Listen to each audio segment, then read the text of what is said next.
berterima kasih Tuhan kalau sampai detik ini Engkau masih memberikan kepada kami kesehatan, kekuatan, sehingga kami boleh menjalani hari-hari hidup kami dengan penuh sukacita, dengan penuh ucapan syukur karena Tuhan memelihara hidup kami sampai saat ini.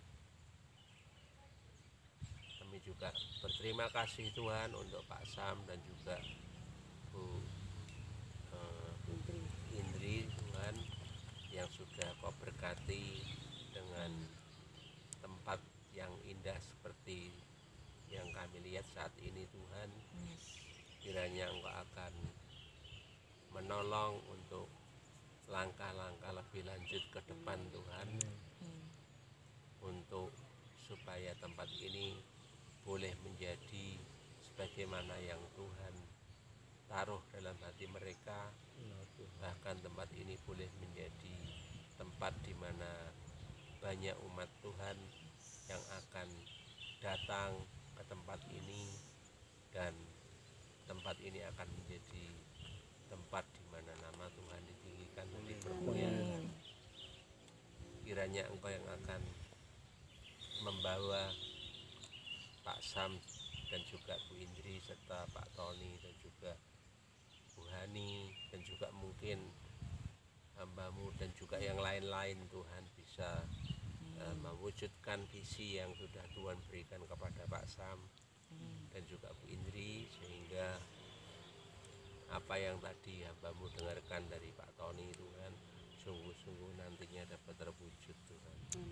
Terima kasih Tuhan, terima kasih untuk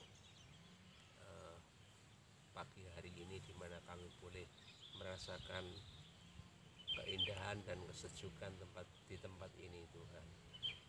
Terima kasih Tuhan, terima kasih. Kami juga tadi sudah memuji dan mempermuliakan nama-Mu Tuhan.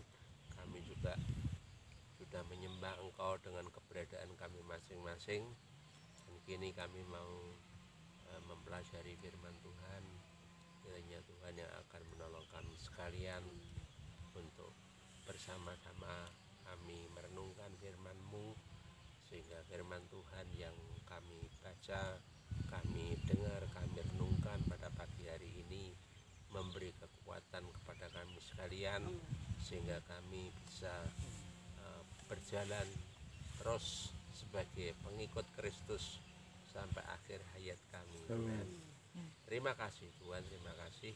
Kiranya Roh Kudus-Mu yang akan menolong kami sekalian lewat pemberitaan firman Tuhan pada pagi hari ini, dan segala puji hormat kemuliaan ialah nama kami kembalikan semua di dalam nama Tuhan Yesus Kristus. Amin. Amin.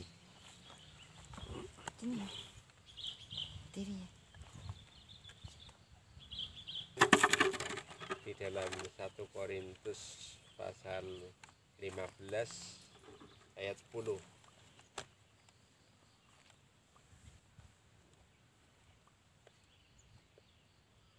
Korintus 15.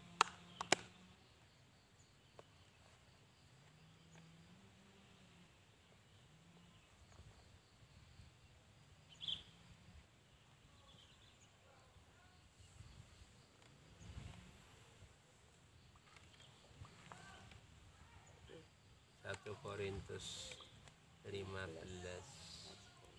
ayat 10. Bunyinya demikian ya. Tetapi karena kasih karunia Allah, aku adalah sebagaimana aku ada sekarang. Dan kasih karunia yang dianugerahkannya kepadaku tidak sia-sia. Sebaliknya, aku telah bekerja lebih keras daripada mereka semua. Tetapi bukannya aku, melainkan kasih karunia Allah yang menyertai aku. Nah, saudara sekalian, sebetulnya ayat ini itu kalau kita mau bahas dari ayat-ayat sebelumnya dan sesudahnya itu bagus sekali isinya ya. cuma saya sengaja mengambil yang ayat 10 saja ini karena ayat 10 ini ya, dari 1 Korintus 15 ini dapat kita renungkan secara sendiri ya, secara sendiri di luar kaitannya dengan ayat-ayat di atas maupun sebelumnya. Walaupun ada kaitannya dengan ayat sebelumnya dan sesudahnya mestinya ya, tapi kita renungkan yang ayat 10 ini saja ya, supaya tidak terlalu panjang.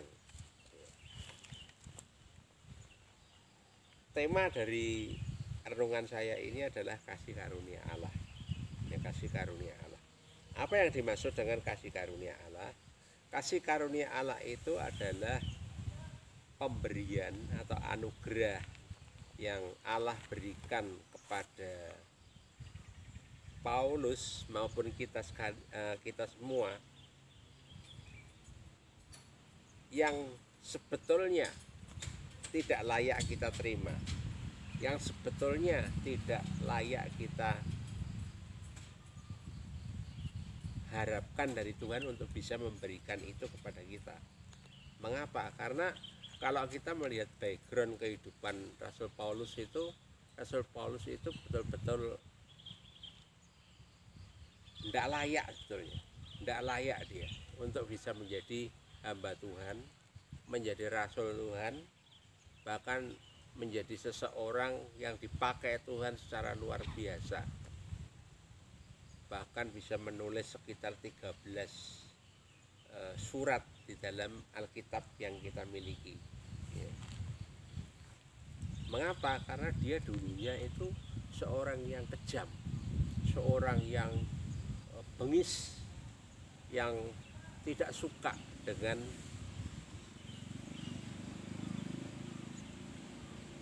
jemaat Kristen yang ada pada waktu itu ya, dia banyak memenjarakan orang, bahkan menganiaya orang. Bahkan ketika Stefanus dirajam batu, Rasul Paulus itu ada di dekat Stefanus yang dirajam batu itu ya. Jadi kalau kita melihat Rasul Paulus akhirnya bisa dipakai menjadi hamba Tuhan, menjadi rasul yang luar biasa, dan pelayanannya disertai dengan tanda-tanda mujizat ya. Itu sebetulnya karena kasih karunia Allah saja. Dia adalah seorang yang tidak layak mestinya, tetapi diberi anugerah, diberi kesempatan oleh Tuhan, sehingga dia akhirnya bisa menjadi rasul yang luar biasa. Nah, sebetulnya kita semua, bahkan seluruh orang percaya, itu juga bisa menjadi sebagaimana kita ada sekarang ini, itu karena Tuhan yang memberikan karunia itu kepada kita. Kita semua anak-anak Tuhan dimanapun berada, kalau kita melihat masa lalu kita sebelum kita percaya kepada Tuhan Yesus Kristus, kita itu tidak layak, kita manusia berdosa. Tetapi karena kemurahan Tuhan, karena kasih-Nya, kita dilayakkan untuk menerima itu ya. Jadi inilah yang diungkapkan oleh Rasul Paulus. Dia mengatakan, karena kasih karunia Allah, aku adalah sebagaimana aku ada sekarang ya. Jadi semata-mata karena Allah yang beri, Allah yang kasih kesempatan, sehingga akhirnya Rasul Paulus itu bisa diubah dari pribadi yang kejam, yang sadis, yang menganiaya jemaat Tuhan, tetapi bisa diubah sedemikian rupa. Itu karena kasih karunia Allah saja ya. Jadi itu hal yang dialami oleh Rasul Paulus dan juga kita semua, yang sebetulnya tidak ada seorang pun yang layak untuk dipakai Tuhan ya. Itu hal yang pertama. Lalu selanjutnya dikatakan, dan kasih karunia, ya, di bagian B, ya, di bagian B dari 1 Korintus 15 ayat 10, ya, dikatakan, dan kasih karunia yang dianugerahkannya kepadaku tidak sia-sia, ya, tidak sia-sia. Sebaliknya, aku telah bekerja lebih keras daripada mereka semua. Ya, yang dimaksud Rasul Paulus daripada mereka semua itu adalah daripada rasul-rasul yang ada pada waktu itu, murid-murid Tuhan yang ada pada waktu itu. Ya. Jadi Rasul Paulus tidak menyia-nyiakan kasih karunia yang sudah Tuhan berikan kepada dirinya, sehingga dia bekerja lebih keras daripada murid-murid Tuhan yang lain. Ya. Nah, seharusnya kita pun demikian, tidak menyia-nyiakan kasih karunia yang Tuhan berikan kepada kita. Kita harus bekerja lebih keras. Ya. Kita harus bekerja dengan lebih baik, lebih sungguh-sungguh, supaya kasih karunia Allah yang diberikan kepada kita itu tidak sia-sia. Nah, bagaimana dengan saya? Saya pensiun. Pensiun dini.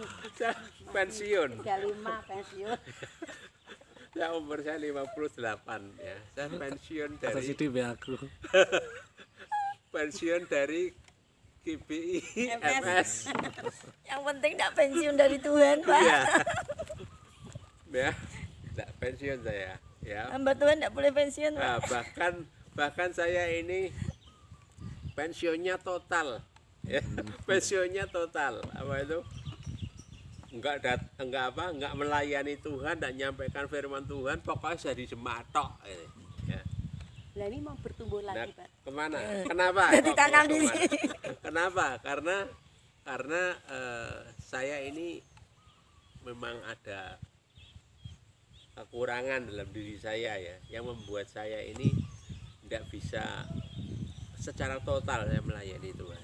Ya mungkin sudah tahu semua lah, ya, gimana saya ini tiap hari itu minum obat terus gitu, ya, seperti itu. Ya memang masa lalu. Nah, sehingga saya memutuskan untuk pensiun, ya, karena tidak bisa memenuhi tugas-tugas saya sebagai penatua yang ada di GBIMS. Jadi saya lebih baik saya mundur saja, ya, karena memang saya menawar tidak datang doa pagi itu tidak bisa, karena memang penatua itu kan ya harus memenuhi kayak tugasnya tuh, ya, memenuhi persyaratan yang ditentukan. Nah, itu yang menjadikan saya akhirnya mengambil keputusan untuk pensiun, ya.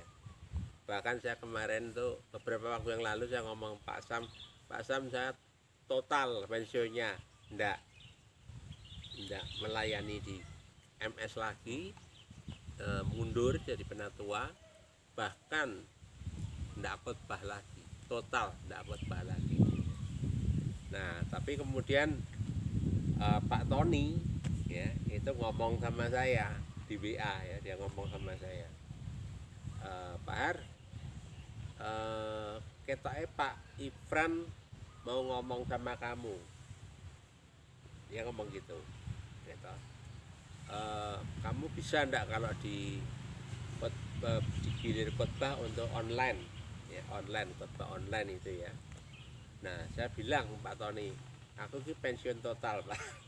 Pensiun, mundur dari penatuanya dan juga untuk khotbahnya, itu, ya. Tapi setelah saya renung-renungkan, saya pikir cukup khotbah, ya bisa lah, kalau cuma hanya itu, ya bisa, ya. Nah, khotbah aja bisa lah, saya bisa mempersiapkan dengan baik itu, ya. Kemudian saya sampaikan itu, ya. Ya cuma itu yang saya bisa itu, ya. Nah, setelah itu saya ngomong sama Pak Tony, ya Pak, nek cuma khotbah ya enggak apa-apa, yang ngomong gitu, ya. Jadi Pak Tony bilang mau MS di MS atau mau di Pelamongan, sembarang Pak. Saya bilang gitu. Jadi kalau nanti apa itu saya tiba-tiba muncul di online ya jangan kaget. Haleluya. Kalau enggak muncul ya enggak apa-apa. Kalau enggak muncul ya enggak apa-apa. Ya. Jadi saya memang karena umur dan juga karena memang kondisi saya ini kurang memungkinkan untuk saya bisa lebih giat lagi untuk melayani Tuhan seperti waktu-waktu yang lalu. Ya, di masa muda saya ya akhirnya saya terima keadaan saya. Jadi ya yang bisa saya lakukan ya seperti ini gitu. Ya. Jadi seharusnya kita sebagai orang-orang yang sudah menerima kasih karunia Allah itu tidak menjadikan kasih karunia Allah itu sia-sia. Ya, seperti Rasul Paulus, dia bekerja lebih keras daripada mereka semua, daripada Petrus, daripada Yohanes dan lain sebagainya, murid-murid Tuhan yang ada pada waktu itu. Ya. Nah, harusnya kita pun demikian. Ya, kita yang menyadari bahwa diri kita itu sudah menerima kasih karunia Allah yang sedemikian besar, kita bisa menjadi anak Tuhan karena pengorbanan Tuhan Yesus Kristus yang mati menebus dosa kita sekalian. Ya, kita harusnya tidak menyia-nyiakan itu. Seperti Rasul Paulus, ya, tidak boleh menyia-nyiakan itu. Kalau kita sampai menyia-nyiakan itu, nah, kita tidak menghargai apa yang Kristus kerjakan di atas kayu salib. Ya, jadi itu yang kedua. Ya, kalau kita terima kasih karunia Allah itu jangan disia-siakan, tapi harus dengan penuh tanggung jawab. Ya, kita menerima itu dan kita harus lebih giat lagi melayani Tuhan. Gitu. Ya, itu yang kedua. Kemudian bagian selanjutnya, bagian C, ya. Baliknya aku telah bekerja lebih keras daripada mereka semua, tetapi bukannya aku, melainkan kasih karunia Allah yang menyertai aku. Ya. Jadi ini Rasul Paulus ini rendah hati ini. Dia sadar dia tidak menyia-nyiakan kasih karunia Allah, bekerja lebih keras daripada mereka semua, tapi dia juga sadar kalau dia bisa lebih hebat daripada murid-murid Tuhan yang lain, itu juga karena kasih karunia Allah. Jadi dia tidak ngomong ini lo aku ini aku, tidak gitu dia. Tapi karena dia sadar kemampuannya dia, apa yang dia bisa lakukan pada waktu itu, merintis jemaat di mana-mana, ya, menjadi seorang rasul untuk bangsa non Yahudi yang luar biasa, dipakai Tuhan secara ajaib. Itu bukan dirinya juga, tapi karena kasih karunia Allah. Dia bisa seperti itu bukan ini loh aku yang dibesarkan, tidak, ya, tapi Tuhan yang dibesarkan oleh Rasul Paulus. Ya, seperti itulah, dia harus makin bertambah, ada lagu itu ya, ku harus makin berkurang, ya. Seperti yang dikatakan oleh Yohanes Pembaptis kalau nggak salah, ini perkataan dia harus makin besar, aku harus makin kecil, aku harus makin berkurang. Nah, harusnya seperti itu. Kita sekalian harusnya juga seperti itu. Ya, jadi sebetulnya seluruh kehidupan kita dari awal sampai akhir nanti, karena Tuhan panggil kita, ya, itu semua karena anugerah Tuhan saja. Itu karena kasih karunia Allah saja. Ya, jadi kita harus kita harus menyadari itu, sehingga kita tidak terjebak dalam kesombongan, ya, dalam kesombongan. Ini Rasul Paulus itu betul-betul dia sadar akan dirinya.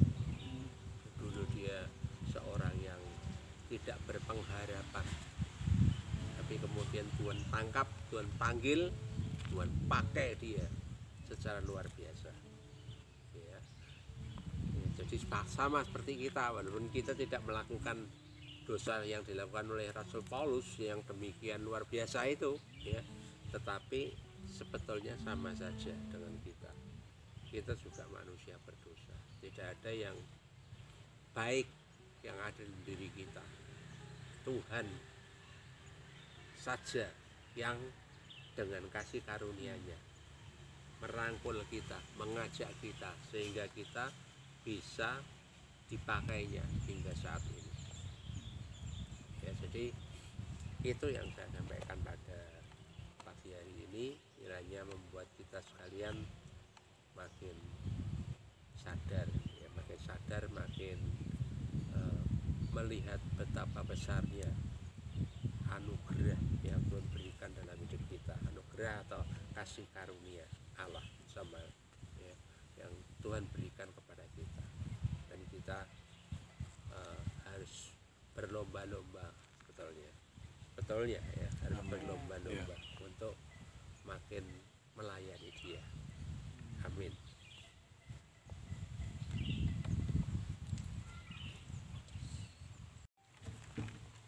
Bapa di surga, terima kasih untuk firman-Mu pada pagi hari ini. Kami mensyukuri bahwa Engkau yang memanggil kami, Engkau yang memilih kami berdasarkan kasih karunia-Mu, sehingga kami boleh menjadi anak-anak-Mu, kami boleh menjadi bagian di dalam jemaat Kristus di atas muka bumi ini, menjadi bagian dari anak-anak Allah yang memiliki waris kerajaan surga. Itu semua adalah kebaikan daripada Tuhan sendiri. Dan kami bersyukur untuk firman pagi hari ini. Mudah-mudahan firman ini bisa memotivasi kami sekalian untuk kami lebih lagi di dalam melayani Tuhan. Terima kasih Tuhan, meteraikanlah firman-Mu di dalam hati kami masing-masing, sehingga firman ini bertumbuh dan berbuah dalam hidup kami, sehingga hidup kami ini mempermuliakan nama Tuhan. Terima kasih, kami kembalikan segala puji, hormat, kemuliaan di dalam nama Tuhan Yesus Kristus. Amin. Amin.